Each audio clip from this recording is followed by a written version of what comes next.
warahmatullahi wabarakatuh. Waalaikumsalam.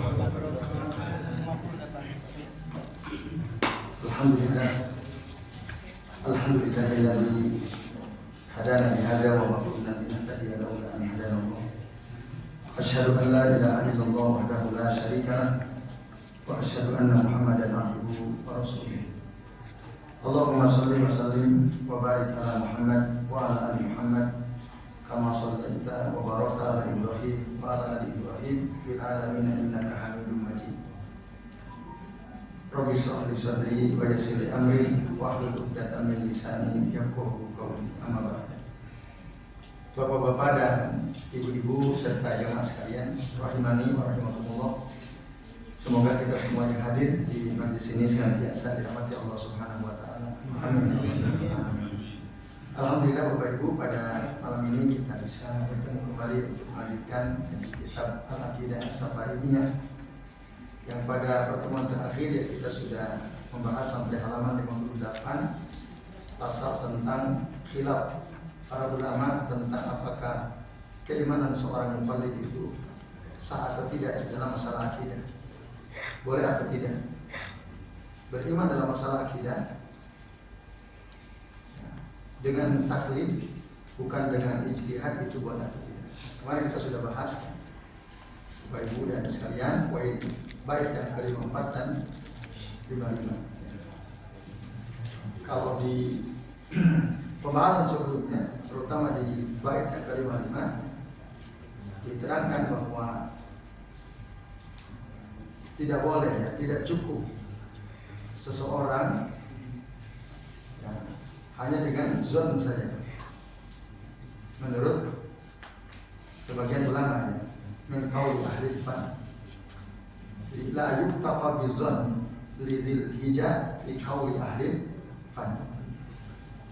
Jadi bait yang ke-56 57, wakila yakfi al-jazmu ijma'an bima yutlabu fihi inda ba'dil ulama.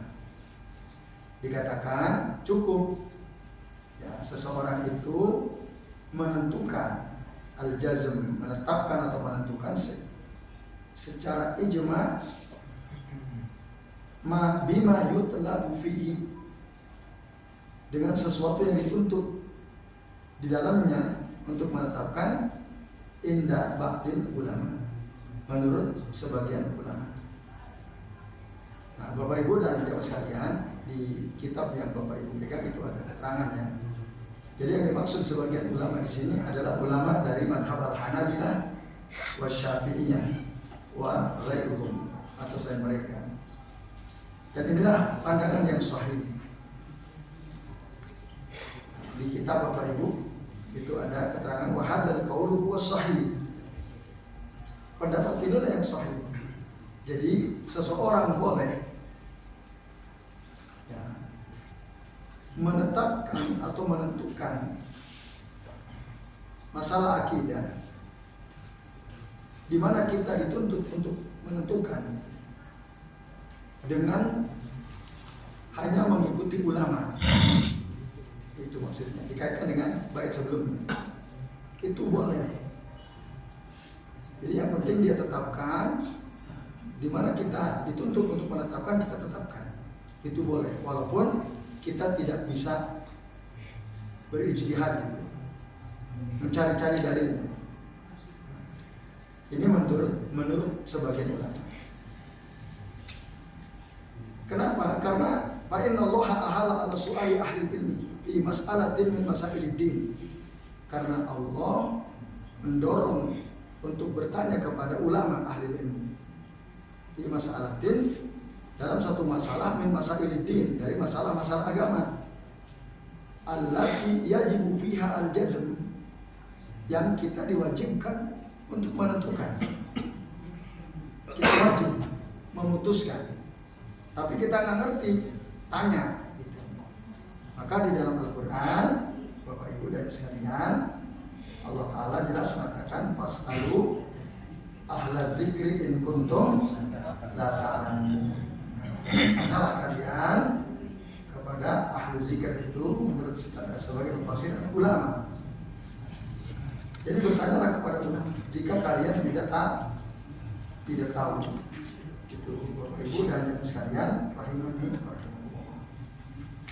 Jadi kita udah tanya ya, kalau kita nggak bisa mencari dalilnya, kita tanya kepada ulama. Juga kata beliau, kata si pentakik kitab ini ya, fa inna law alzamna al-'amiyah biman taqlidi. Sesungguhnya kalau kita haruskan orang awam, atau kita ya haruskan orang awam mencari dalil dan dia dilarang taklid, maka berarti kita telah mengharuskan orang awam itu untuk berijtihad, dan berarti itu kita telah mengharuskan dia bimalayuti, dengan sesuatu yang dia tidak mampu. Kalau kita nyuruh orang awam dalam masalah akidah, kalian harus tahu semua dalil, harus tahu semua dalil. Ini awam tidak mungkin mampu, orang awam. Apalagi dalam Quran Allah mengatakan la yukallifullahu nafsan illa wus'aha. Allah tidak membebani suatu jiwa kecuali dengan sesuai dengan kesanggupannya. Nah, ini Bapak Ibu. Ya contoh misalnya, kita harus beriman dengan rukun iman yang 6 itu ya. Beriman kepada Allah, beriman kepada malaikat Allah, kitab-kitab Allah, rasul-rasul Allah, beriman kepada qada dan qadar, beriman kepada hari akhir. Kan harus ya. Kalau kita tanya, kamu tahu dalilnya? Enggak, tapi saya beriman. Saya beriman kepada Allah, saya beriman kepada malaikat-malaikat Allah dan seterusnya. Udah ditetapkan, dia putuskan, saya beriman. Nah, kalau kita tanya, kamu dalilnya tahu? Ya nggak tahu, tapi saya beriman kepada Allah. Nah itu udah sah, keimanan seperti itu sudah sah. Ini masalah akidah. Nah kalau dia ingin tahu, ya tinggal tanya aja ulama misalnya, Pak Yai atau Pak Ustadz atau ya Syekh, apa ya dalilnya kalau kita itu harus beriman kepada Allah? Nah, nanti diterangkan. Oh, dalilnya misalnya hadis Jibril, ketika Rasulullah ditanya oleh malaikat Jibril, ya Muhammad akhbirni anil iman, wahai Muhammad kabarkan kepadaku tentang iman. Lalu Rasul mengatakan al-iman, iman itu apa? Al-imanu billahi wa malaikatihi wa kutubihi wa rusulihi wa bil yaumil akhir, terus wa bil qadri khairihi wa syarrihi. Hadis akhrajahu Al-Bukhari.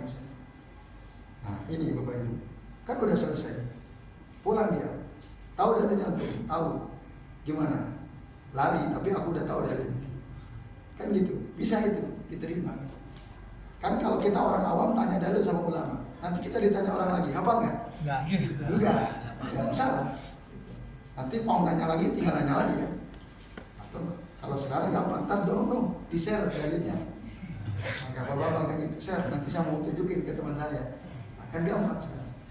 Nah ini Bapak Ibu dan sekalian, itu. Cuma tadi pada pembahasan sebelumnya, kalau kita bicara taklid, Syekh Al-Fauzan membagi dua ya. Ada taklid bil makna al-ittiba atau taklid bil makna taklidul ahmad. Berarti ini taklid yang dimaksud taklid mana nih? Ittiba. Taklidul ittiba. Karena dia nggak tahu, tanya dalilnya sama orang. Dia nggak hafal, tapi dia bisa nanya. Ini maka keimanan ya, dalam bab akidah dengan taklid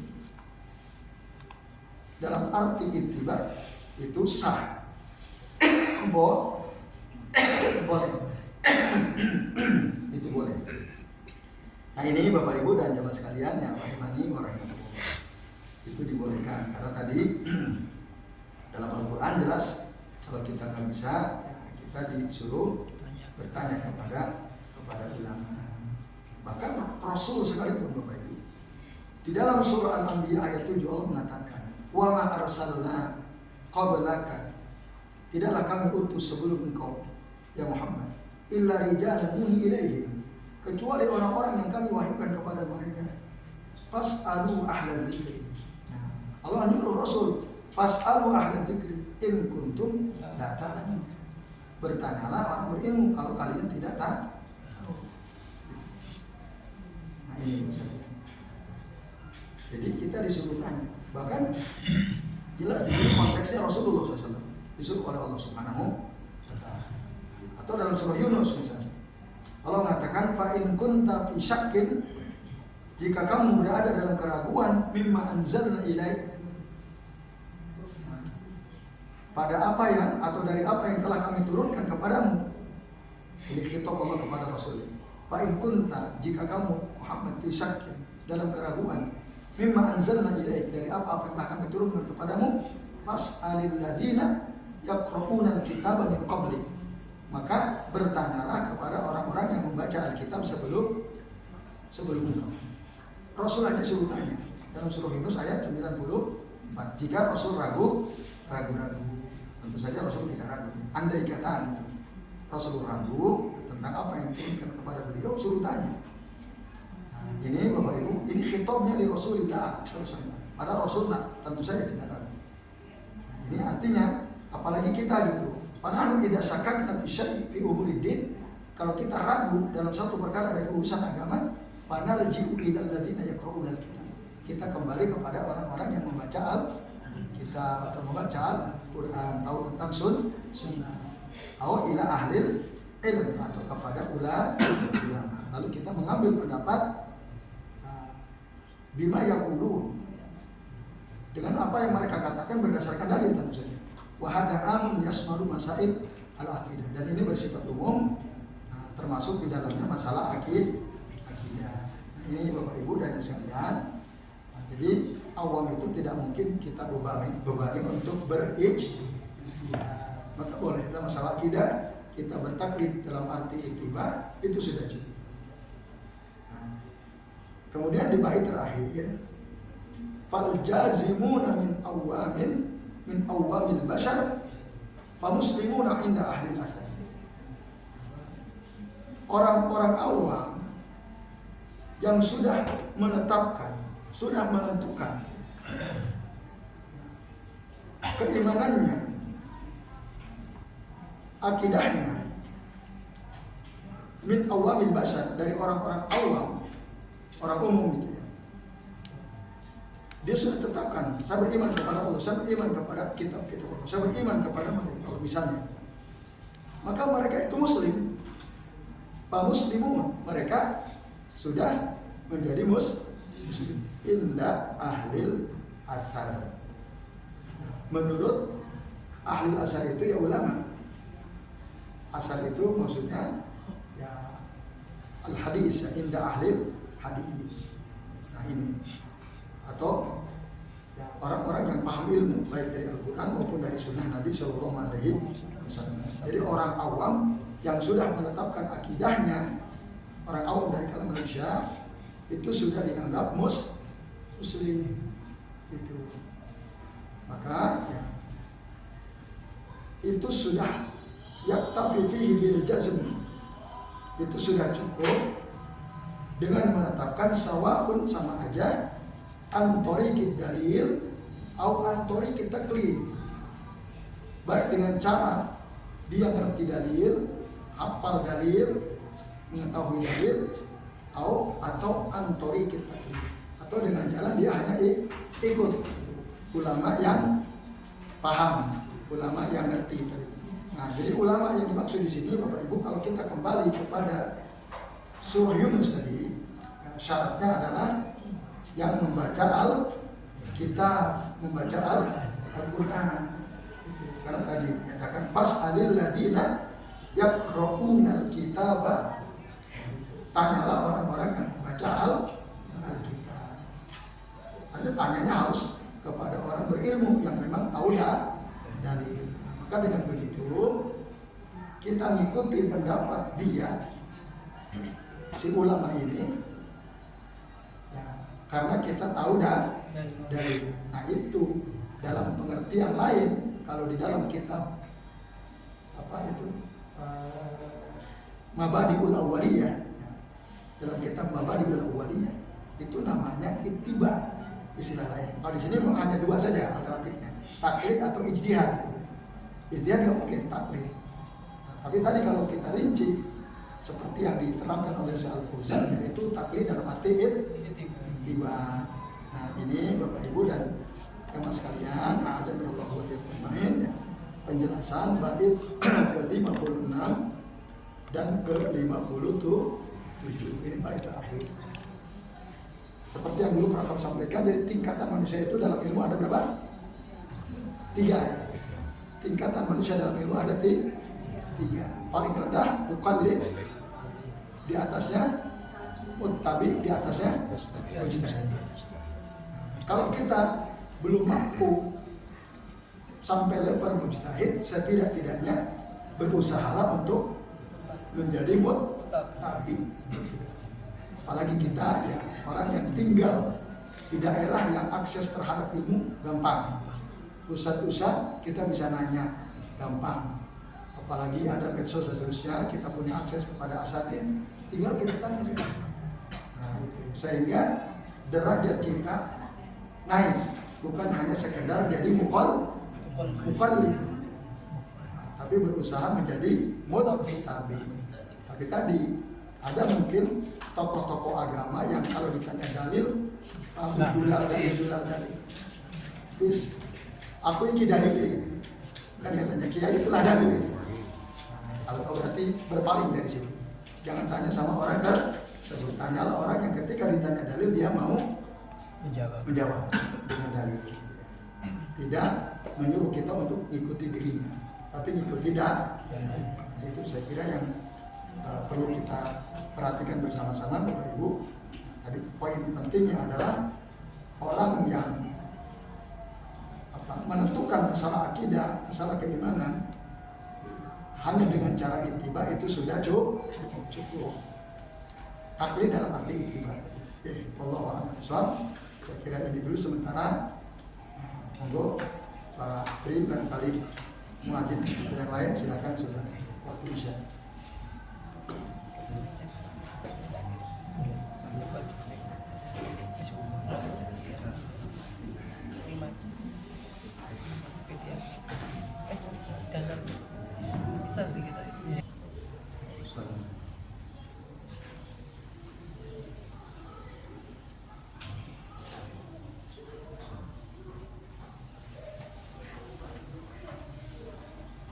Alhamdulillah Bapak Ibu dan sekalian, kita sudah tiba di waktu isya, masih ada sedikit waktu sampai waktu iqamah.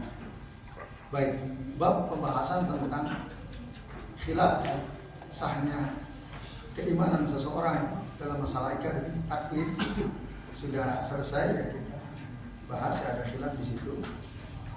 Nah, berikutnya masuk ke bab baru ya, bab tsani tentang al-af'al al-makhluq. Sebelum masuk ke bab baru, barangkali ada yang mau bertanya yang tadi kita bahas. Kalau tidak, kita masuk ya, memanfaatkan waktu. Al-bab tsani, bab yang kedua bukan. Al-Imam Muhammad As-Safarini mengatakan fil af'alil makhluq. Kalau yang bab pertama kan tentang ma'rifatullah ya.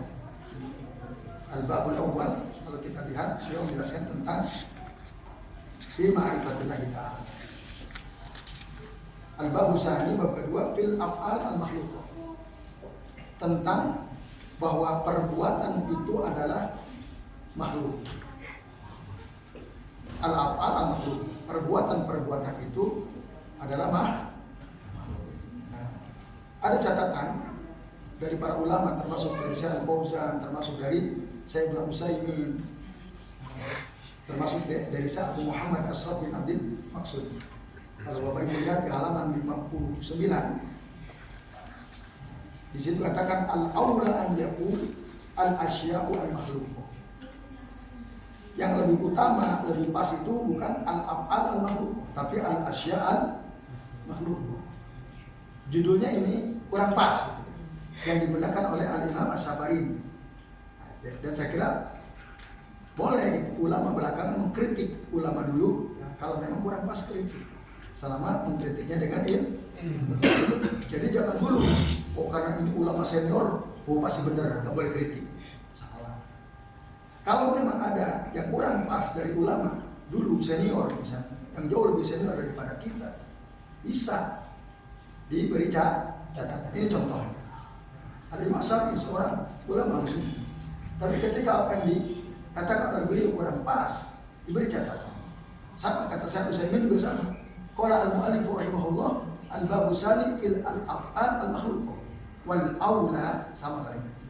An yaqul, lebih utama kalau beliau katakan al-babu sani fil al-asya' al-makhluqah. Itu lebih pas. Bukan al-af'al al-makhluqah tapi al-asya' al-makhluqah. Nah, ini saya kira catatan penting. Nampaknya sederhana tapi konsekuensinya besar. Nah, apa sebab? Di dalam kitab Bapak Ibu yang ini kan sudah ada itu, karena kalau kita terima kalimat al-af'al al-makhluqah ini, bisa jadi nanti ada orang mengira yang dimaksud adalah af'alullah, perbuatan-perbuatan Allah. Perbuatan Allah makhluk bukan Bapak Ibu? Perbuatan Allah makhluk atau bukan? Bukan. Bahaya ini. Perbuatan Allah, af'alullah laisa bi makhluk, bukan makhluk. Laisa makhlukatan. Nah, makhluk itu ya kita. Allah turun, Allah melihat, Allah mendengar, Allah datang. Itu namanya af'al. Dan itu bukan makhluk. Tapi kalau kita makan, kita minum, kita sholat, makhluk bukan? Ya, semua apa yang kita lakukan makhluk. Allah yang cipta. Jadi Allah perbuatannya bukan makhluk. Nah, di sini bahayanya kalau apa yang dinyatakan oleh Imam As-Safari ini tidak diberi catatan. Jadi harusnya bukan fil af'al al-makhluqah, tapi fil asya al-makhluqah. Karena segala sesuatu selain Allah bahwa makhluk, semua makhluk, minal a'yan, was sifat, was zaman, wal makan, wa kulli syai'. Ya. Zat sesuatu, sifat sesuatu, waktu, tempat, segala sesuatu, ma'adal khaliq, wa kullu ma'adal khaliq wa huwa makhluk. Semua yang selain Allah zat sang pencipta, maka mereka adalah makhluk. Nah, ini Bapak Ibu dan Ibu sekalian, nah, jadi itu yang lebih pas, gitu ya. Karena segala sesuatu selain Allah itu pasti makhluk. Nah, kalau kita terima pernyataan judul ini dari Imam As-Safari misalnya, kita terima, ini juga bermasalah. Berarti yang makhluk hanya perbuatan saja, ya kan? Bagaimana dengan sifat?